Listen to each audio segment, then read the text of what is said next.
Hello, everyone, and welcome back. I'm Stephen, and today I want to share something that's very close to my heart. I've been collecting antique pocket watches for some time now, and 15 pieces have risen to the top of my collection. These aren't just old timepieces sitting in a drawer. Every one of them has a unique past. So, let's get started. The first watch is a 1781 Verge Fusee timepiece by John Kent of London. It is one of the strongest pieces in the collection because it is an 18th century English watch with Revolutionary War-era dating, engraved movement work, and paired silver cases. Its age alone places it outside the normal range of American pocket watch collecting, and its handcrafted construction gives it exceptional historical and horological importance.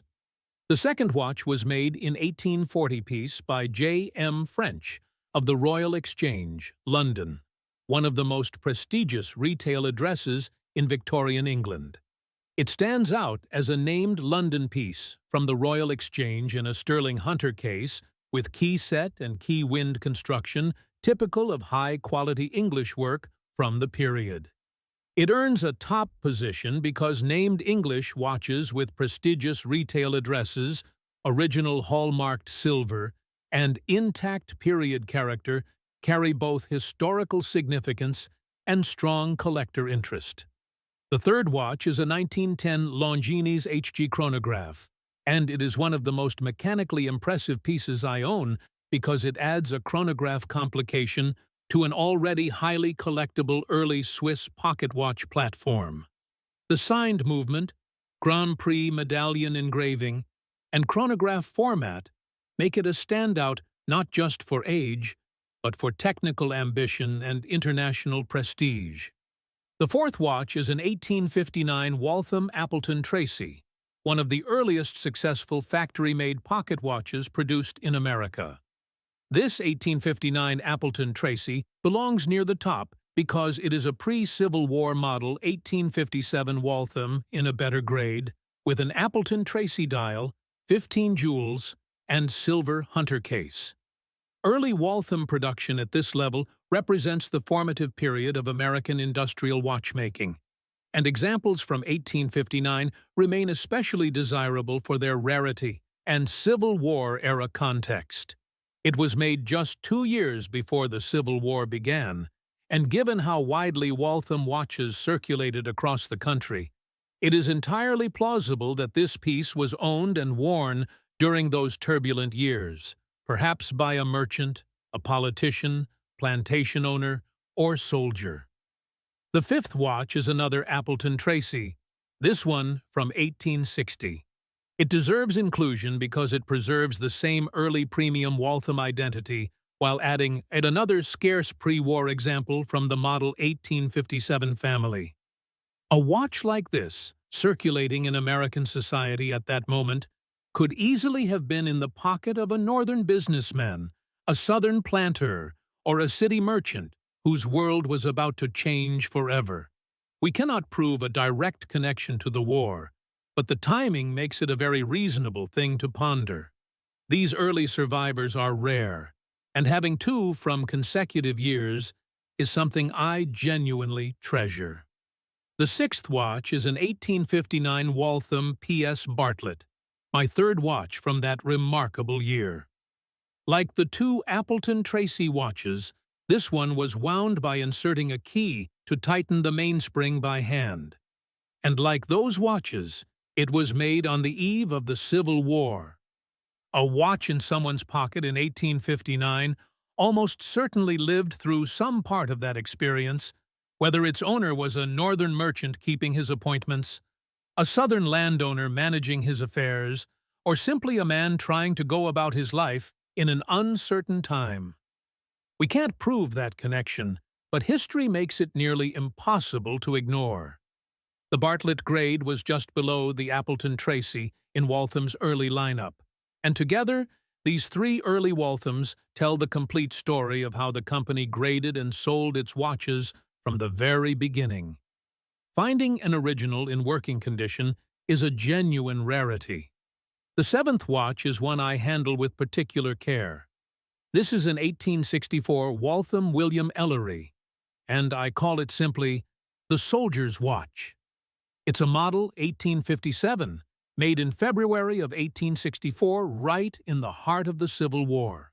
The Ellery grade was Waltham's affordable, everyday watch, the kind a young soldier from Ohio or Pennsylvania or Virginia could actually afford to carry. I'll never know whose watch this was or whether he came home, but I hold it with real respect, because to me, it represents every man who carried one like it. The eighth watch is an 1868 Elgin Grade 55 in a matte Laughlin variant, and this one will catch the attention of any serious collector. Elgin, or the National Watch Company as it was originally known, was Waltham's great American rival. This piece dates from Elgin's earliest production, when the company was still defining its identity and product line.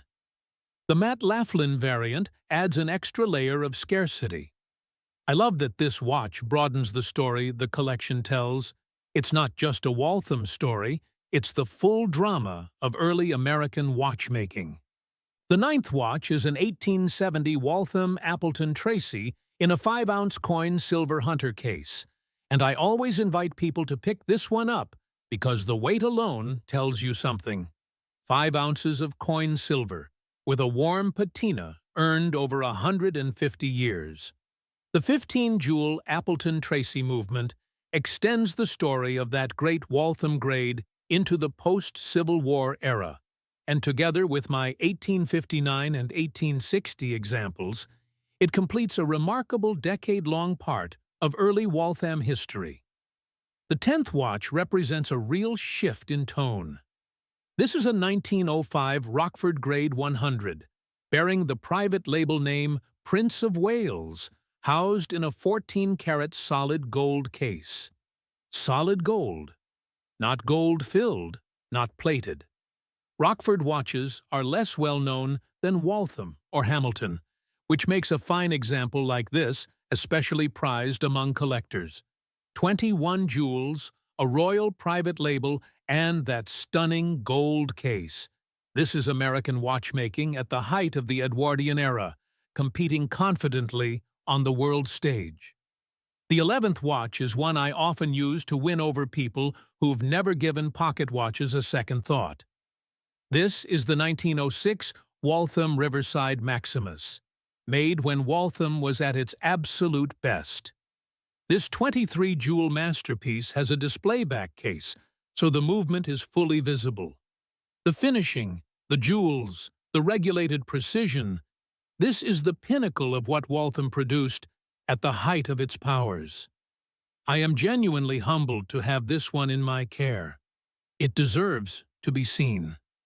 The 12th watch is an answer from Waltham's great Pennsylvania rival, the 1908 Hamilton Grade 946. Hamilton became the gold standard for American railroad watches, and the Grade 946 was one of their earliest flagship movements. 23 jewels, display back presentation, and built to meet the rigorous accuracy standards of the American railroad industry, where a watch running a few seconds off could mean disaster. This watch helped run America. I mean that literally. The 13th watch has a trick up its sleeve. This is the 1925 Illinois Sangamo Special, 23 jewels, railroad standard, and it's built around a 60-hour motor barrel. Most pocket watches of this era ran 36 to 40 hours on a full wind. This one runs for 60. For a railroad engineer on a long run, or anyone far from a reminder to wind up, that extra reserve wasn't a luxury. It was a practical engineering solution.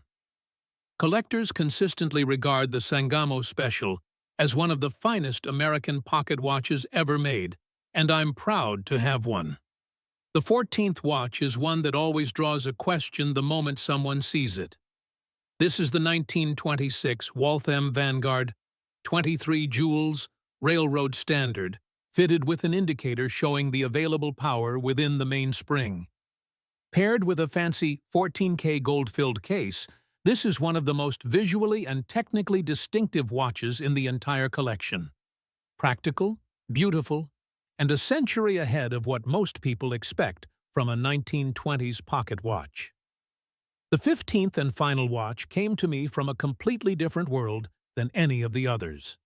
This is the 1941 Hamilton Grade 4999B, a government-issue master navigator watch built under military contract for the United States Armed Forces during World War II.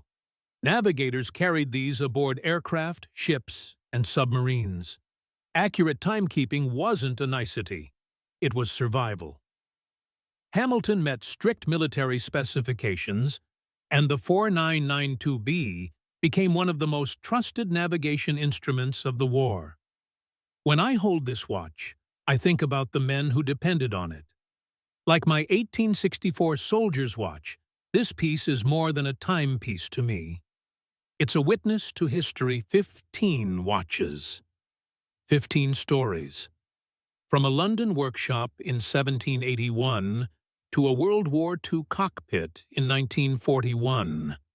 160 years of history, and some of the most consequential moments the world has ever seen. I don't think of myself as owning these watches so much as looking after them for a while. Someday, they'll pass on to someone else. And I hope whoever holds them next feels the same connection I do, to the craftsmen who made them, and to the people who carried them. Thank you for spending this time with me.